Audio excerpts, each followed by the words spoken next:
Doctor Gedeón Santos Ramos nació en Santo Domingo el día 22 de octubre del año 1964. Casado con la señora Ana Aurelia Báez Suberví, con quien ha procreado 3 hijos, José Guillermo, Juan Carlos y Gedeón David. Es autor de los libros El PLD frente a la pobreza y la globalización y sistemas mundiales en crisis, así como de múltiples ensayos sobre economía, política y relaciones internacionales.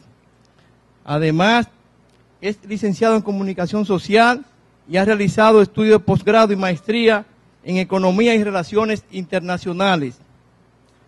Ha sido catedrático universitario de muchas universidades, además conferencista en escenarios nacionales e internacionales y profesor de la Escuela Diplomática y Consular de la República Dominicana.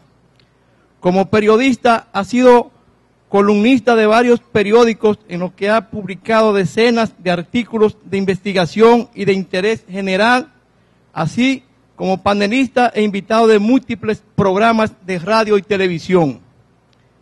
Como funcionario público, ocupó los cargos de subsecretario de Estado de Relaciones Exteriores para Asuntos Económicos y para Asuntos Administrativos durante el periodo de gobierno 1996-2000 y en la actualidad se desempeña como diputado al Parlamento Centroamericano, Parlacén. Como político ingresó al Partido de la Liberación Dominicana a la edad de 15 años y desde entonces ha ocupado toda la posición en ese partido, siendo miembro del Comité Central y secretario titular de la Secretaría de Formación Política de ese partido. Ha sido también miembro de la Secretaría de Asuntos Internacionales y de Prensa y Propaganda, administrador y luego director del periódico Vanguardia del Pueblo y fundador del Instituto de Formación Política, profesor Juan Bosch. En la pasada campaña electoral se desempeñó como portavoz oficial del candidato, como miembro del equipo de programa de gobierno y como miembro de la Comisión de Estrategia en la actualidad. Es asesor del excelentísimo señor presidente de la República. Un intelectual acabado, joven, pero con mucho conocimiento, ha aprovechado demasiado el tiempo. Podríamos decir que es un duartiano a carta cabal. Con nosotros, el doctor Gedeón Santos.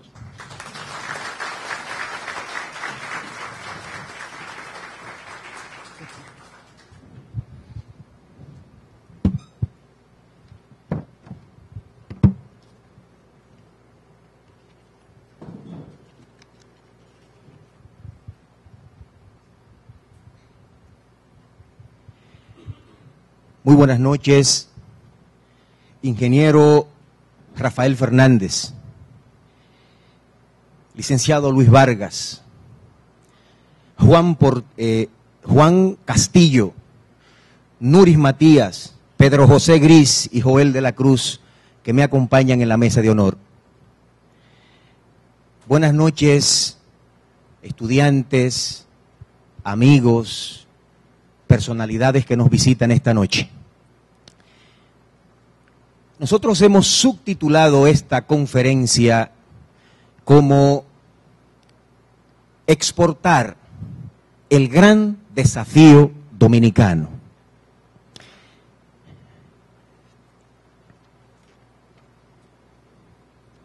La política exterior y los acuerdos de integración son la expresión de lo que ha sucedido en el mundo en los últimos 20 años. 4 acontecimientos han transformado el mundo y la República Dominicana y la región no han sido ajenos a esos cambios mundiales. El primer cambio trascendente fue el fin de la Guerra Fría. Mientras existía la Guerra Fría, los 2 grupos de poder, la Unión Soviética y los Estados Unidos, se disputaban la hegemonía mundial. Toda la política exterior, todo el comercio y toda la economía mundial giraba en torno a la Guerra Fría. Los acontecimientos políticos estaban por encima de los acontecimientos económicos y sociales. Pero resulta que con el fin de la Guerra Fría, la economía ha pasado al primer plano del debate global. Hoy los grandes conflictos son de carácter económico.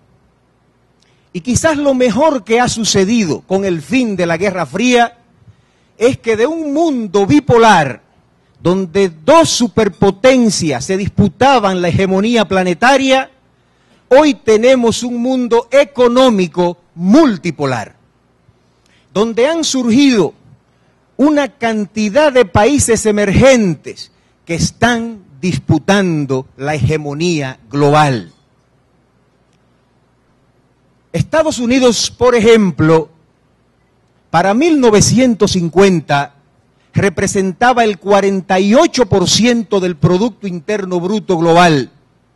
Hoy solo representa el 19% del Producto Interno global.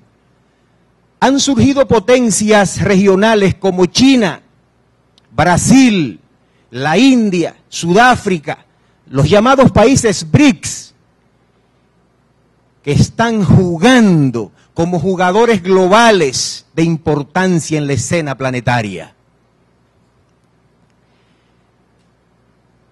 El segundo acontecimiento importante fue el proceso de globalización y la creciente interdependencia mundial. Hace 80 años vivíamos aislados.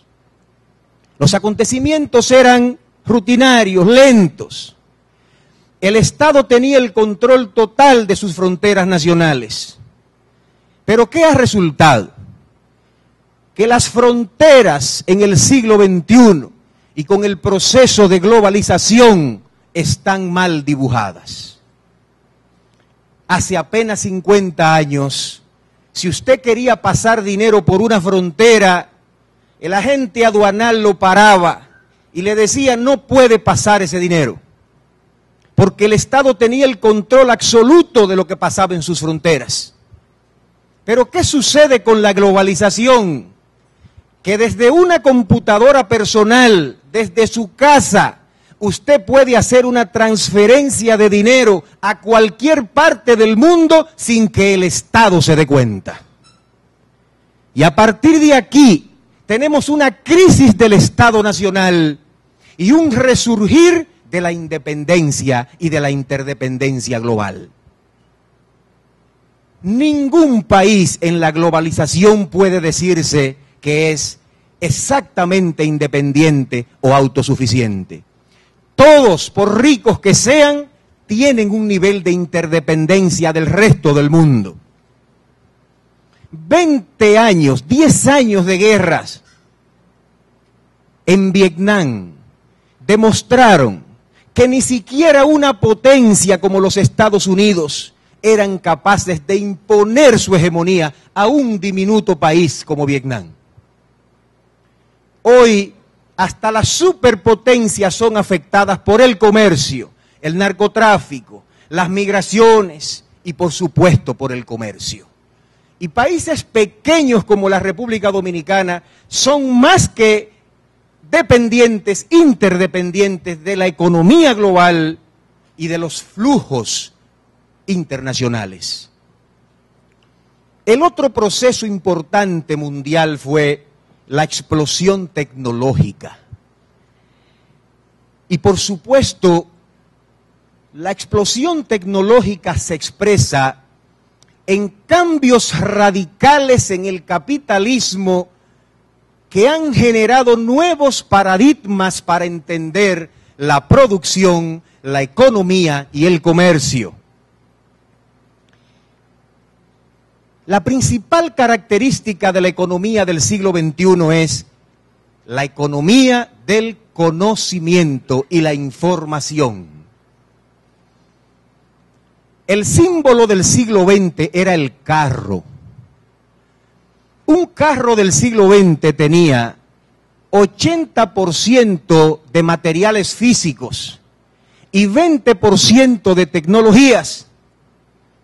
La computadora es el símbolo del siglo XXI. Una computadora de hoy es 98% software, 2% hardware, parte física. ¿Cómo ha cambiado el mundo? ¿Cómo la tecnología ha transformado la producción económica y material, convirtiéndola en una economía realmente del conocimiento? Pero para países como la República Dominicana, esta transformación de la economía física a la economía del conocimiento nos ha llevado a perder ventajas comparativas que teníamos. Porque a partir de la economía del conocimiento,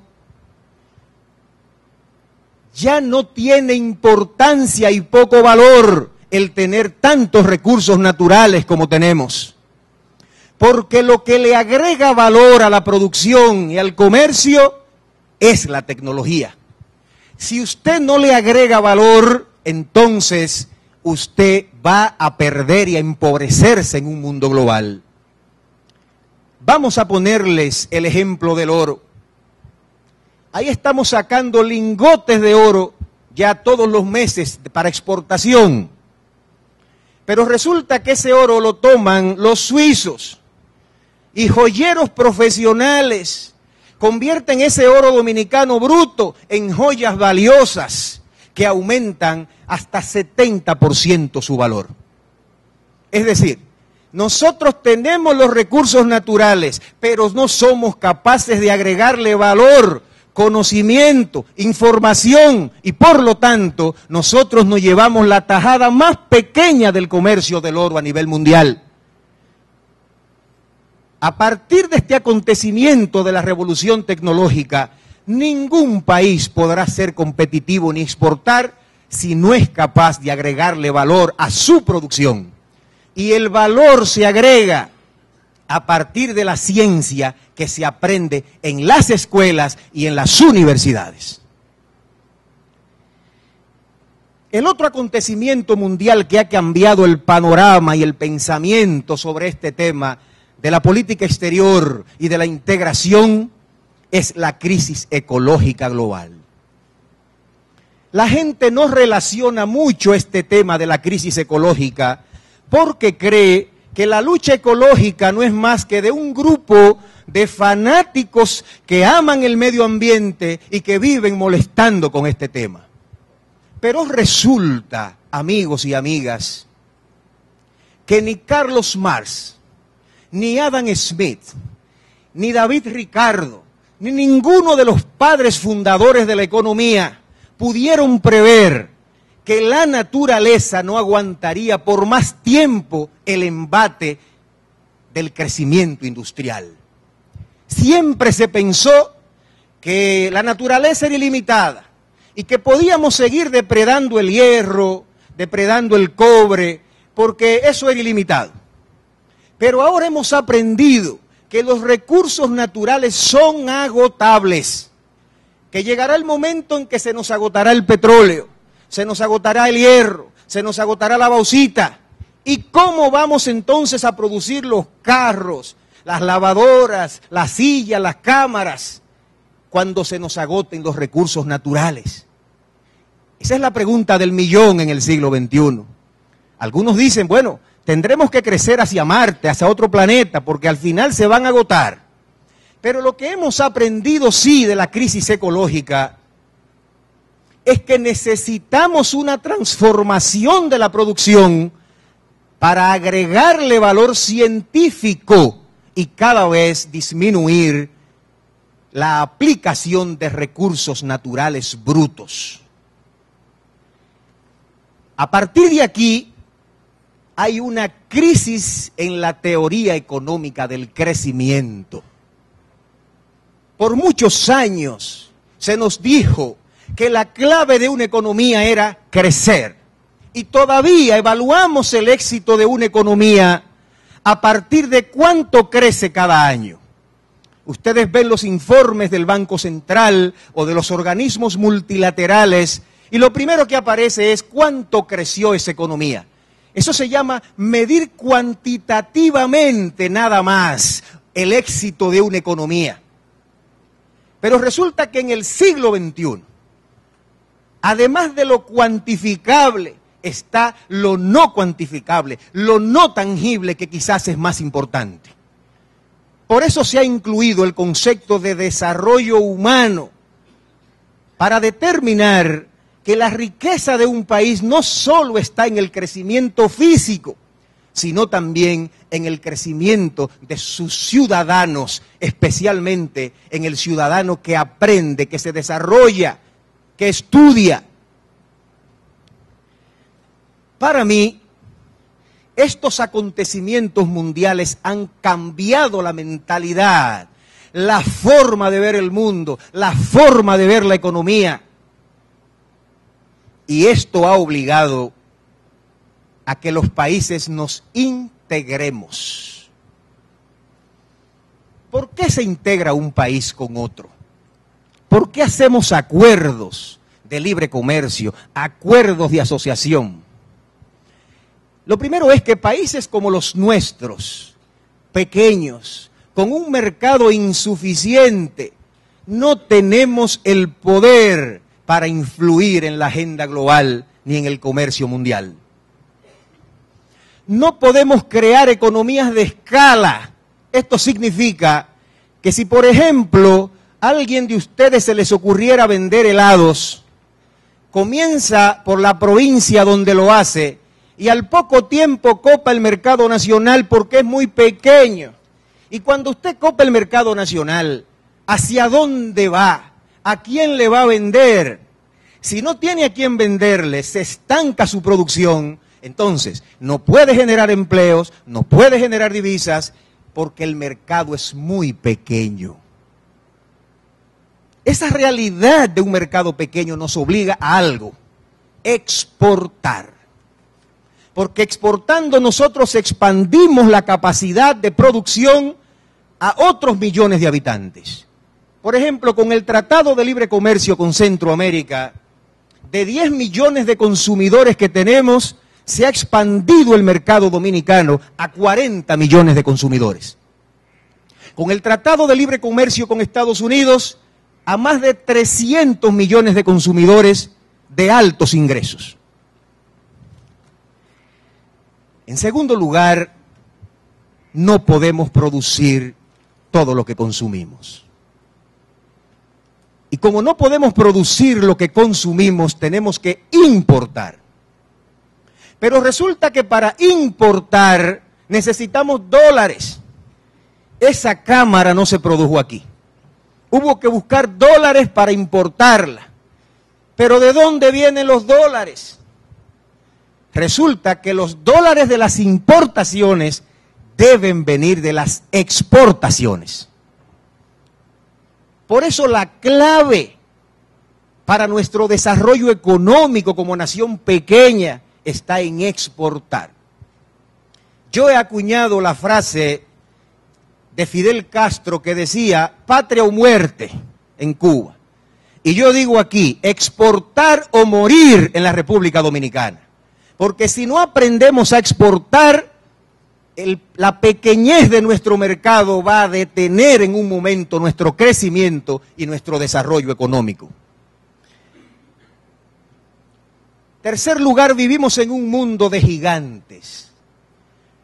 ¿Cómo un país pequeño, sin tecnologías, sin recursos de inversión, puede competir con un gigante como Brasil, con un gigante como México, como Argentina, y ni decir con los países del norte? Imposible. De la única manera que lo podemos hacer es integrándonos con otros países para unir fuerzas, unir economías, inversiones, mercados y poder entonces tener fuerza para igualarnos a los grandes. En cuarto lugar, resulta que los países imponen barreras. Y esas barreras que se llaman aranceles, entre otras barreras, impiden que el comercio fluya. Porque entonces yo quiero exportar zapatos, pero cuando lo quiero exportar a Honduras, allá me ponen un arancel que el zapato nuestro resulta más caro que el zapato hondureño. Y entonces nuestros productores no pueden exportar. Esa razón de las barreras al comercio es lo que obliga a los tratados de liberación del comercio, para que las mercancías fluyan entre fronteras y así puedan acumularse ventajas. Se supone que si usted tiene ventajas para exportar zapatos y para producirlo, usted debería vender más zapatos que el que no la tiene.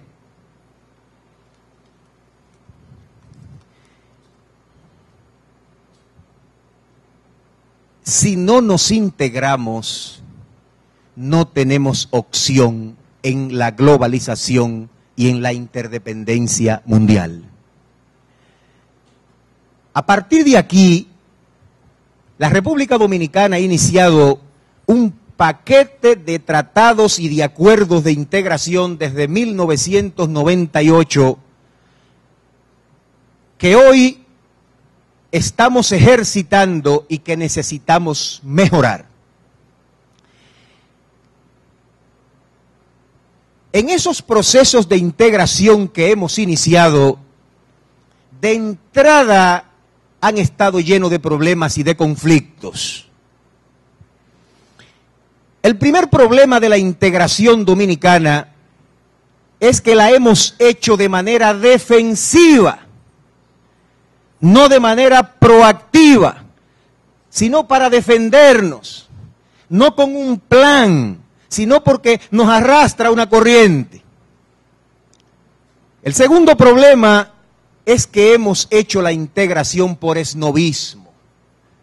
En los años 80 había una moda, en los 90 la moda se puso mucho más fuerte en la región y muchos países empezamos a hacer tratados y acuerdos sin tomar en cuenta las consecuencias de esos tratados y acuerdos. En tercer lugar, no hemos hecho los estudios de factibilidad para hacer estos procesos de integración. Integrarse implica que usted haga un estudio producto por producto, dónde nosotros tenemos fuerzas, dónde somos débiles, dónde los demás países con quienes nos integramos son fuertes y dónde son débiles. Y a partir de ahí nosotros decidir con qué región, con qué países nos conviene para sacar beneficio en un tratado. Pero no lo hicimos así. Nos hemos integrado o por moda o de manera defensiva. Y los resultados que tenemos no han sido más catastróficos porque de alguna manera esos tratados no han incluido grandes cantidades de productos. Cuarto lugar, nosotros debimos mirar primero hacia el Caribe y no hacia otra zona. ¿Por qué? Constantino Baitos, que fue un intelectual que dirigió el PNUD en los años 90, escribió uno de los primeros libros sobre integración dominicana. Y en ese libro él decía, no se integren hacia Centroamérica, intégrense hacia el Caribe, porque ustedes tienen ventajas con el Caribe. ¿Y por qué? Porque la mayoría de las islas del Caribe no tienen agricultura, no tienen agua, no producen prácticamente nada. En cambio, en Centroamérica son nuestros iguales, producen lo mismo que nosotros y tienen muchas ventajas que nos superan en el comercio.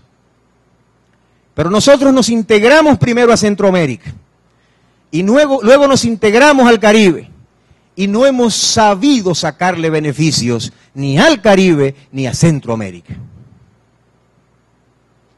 Además de eso hay una serie de problemas como duplicidad en las funciones públicas de las instituciones encargadas de la integración. No se le da seguimiento a los tratados y no hay instituciones específicamente claras para seguir esos tratados. Todos estos problemas son solucionables, pero todavía están ahí. Y aunque no le estamos sacando los beneficios que se merece, sí podemos analizarlos uno por uno para ver sus debilidades y sus potencialidades. Para no hacer muy larga la conferencia, solo voy a analizarles dos. El Tratado de Libre Comercio con los Estados Unidos, el llamado por sus siglas en inglés DR-CAFTA, y el Acuerdo de Integración y de Libre Comercio con Centroamérica. El primer tratado, el DR-CAFTA, lo primero que tuvo como inconveniente fue que no contempla en el tratado ninguna cláusula de nivelación de asimetrías. Y me explico. Nivelación de asimetrías significa que los Estados Unidos y sus productores son ricos, con recursos, con apoyos, y los productores dominicanos son pobres, sin apoyo, sin recursos. ¿Se escucha?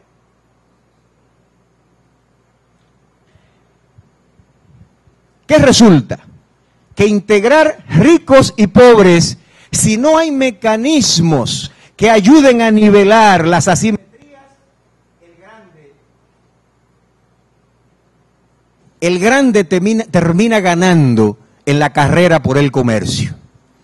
Yo les voy a poner un ejemplo positivo de integración. La Unión Europea es el proceso de integración más exitoso que conoce la humanidad. Y resulta que cuando comenzó la Unión Europea, tomando en cuenta los países más ricos que tenían que ayudar a nivelar, a subir a los países más pobres, crearon dos fondos, los fondos estructurales y los fondos de cohesión. Cuando un país tenía menos del 70% de la media del PIB europeo, accedía a los fondos. Países como España, como Portugal, como Grecia, que eran los más pobres, accedieron a estos fondos. Y vaya usted a saber cuánto dinero era. España, por ejemplo, recibía cada año cerca de 10.000 millones de euros para fondos de cohesión y fondos estructurales. Es decir, para hacer carreteras, medio ambiente, educación.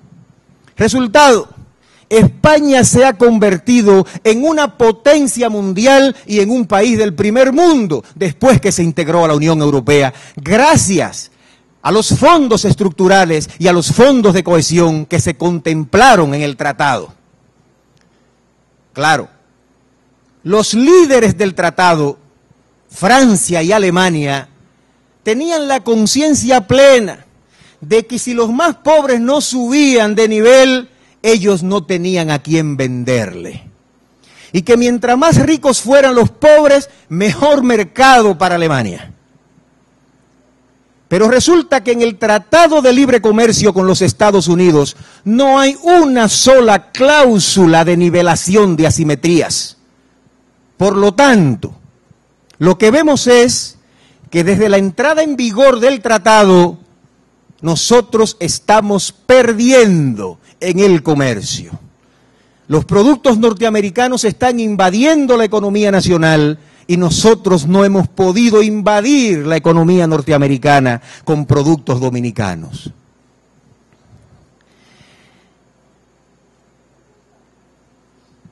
Sin embargo, yo creo que este tratado con los Estados Unidos tiene un gran potencial para nuestro país. En primer lugar, todo el mundo quisiera tener el privilegio de estar estratégicamente ubicados al lado de la gran potencia mundial que tiene la población de más alto consumo planetario.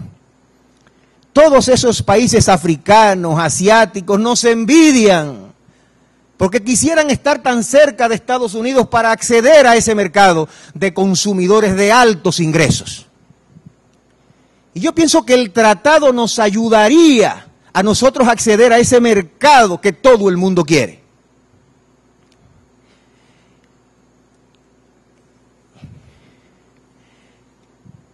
En segundo lugar, nosotros podríamos usar el tratado para que la República Dominicana sea una especie de hub, de centro de distribución mundial, para que empresas multinacionales de países lejanos se establezcan aquí para de aquí acceder al mercado norteamericano. Ya hay una aerolínea brasileña que lo comprendió y se están haciendo los ajustes para que esta línea se establezca aquí en la República Dominicana y desde aquí producir todos sus vuelos para toda América Latina. Pero así como esa empresa descubrió que este país está estratégicamente ubicado para acceder a los mercados del norte, tenemos que venderle al mundo nuestra capacidad para acceder a ese gran mercado. El Tratado de Libre Comercio con Centroamérica. Bueno, ya les avancé que este tratado lo hicimos sin ningún estudio de factibilidad y que como lo hicimos sin estudios de factibilidad, estamos perdiendo en el comercio al día de hoy. Antes del tratado el comercio era pequeño, unos 40 millones de dólares. Hoy el comercio ha crecido, pero resulta que los centroamericanos exportan para acá unos 110 millones de dólares y nosotros solo exportamos para allá solo 110. ¿Qué está pasando? Que nuestra economía, que nuestros productores no han sido capaces de sacarle beneficio a ese tratado con Centroamérica. En primer lugar, los centroamericanos tienen mayores ventajas comparativas, no competitivas, ventajas comparativas que les permiten hacer productos a un precio menor en el mercado. Los centroamericanos, por ejemplo, tienen una energía eléctrica más barata que nosotros, unos 16 centavos de dólares el kilovatio hora, y nosotros 26 centavos de dólares el kilovatio hora. La tasa de interés ronda el 7%, 8% en Centroamérica, y aquí 16% y hasta 30%. El transporte tanto marítimo como interno es 32% más bajo en Centroamérica que en la República Dominicana. Las tasas fiscales son más bajas en Centroamérica que en la República Dominicana. Cuando usted suma esos costos, el producto final exportable en Centroamérica resulta ser más barato. Pero además, el problema de la integración con Centroamérica es que no hay complementariedad en nuestras economías. Esto significa que producimos lo mismo, no nos complementamos. ¿Qué producen en Centroamérica? Agricultura, en la agricultura lo mismo que nosotros, banano, azúcar, etcétera. Turismo, zonas francas, lo mismo. ¿Qué se vende en dos países que producen lo mismo? Al final, en vez de cooperación, se convierten en competidores. Ese no es un problema que no tenga solución, la tiene, pero por ahora estamos perdiendo y lo que estamos es compitiendo entre nosotros en vez de cooperar entre nosotros. El otro problema de la integración con Centroamérica es que hay tres modelos de integración que se chocan entre sí. El primer modelo es el tipo norteamericano a través de los tratados de libre comercio. El segundo es el modelo europeo, que se le llama modelo comunitario de integración. Y el tercero es la vieja forma de integración vía las relaciones interestatales sencillas. ¿Qué resulta? Que el modelo comunitario tipo Unión Europea implica, en primer lugar, ceder soberanía. Y nuestros países no quieren ceder soberanía. Resulta que para usted poder integrarse, tiene que permitir, por ejemplo, en la unión aduanera, que el Estado ceda su capacidad para establecer aranceles a un organismo supranacional que va a organizar los aranceles. Pero nuestros países no quieren ceder soberanía y por lo tanto el modelo europeo de integración comunitaria tiene dificultades en nuestros países. El otro acuerdo es el acuerdo con la CARICOM. Si se encuentran feo la palabra la CARICOM y no el CARICOM, es porque es Comunidad del Caribe, la Comunidad del Caribe, no el Comunidad del Caribe, y debe decirse la CARICOM. El problema con la CARICOM es que es un tratado de libre comercio que casi no incluyó productos. Yo era viceministro de Relaciones Exteriores en el momento que se firmó ese acuerdo, y yo me reía mucho con el fenecido ex canciller Eduardo Latorre, y le decía, pero canciller, estamos negociando un tratado de libre comercio, y cuando ponemos los productos que están exentos del tratado, resulta ser el 90%. Y solo estamos haciendo un tratado para 10% de productos. ¿Y qué tratado es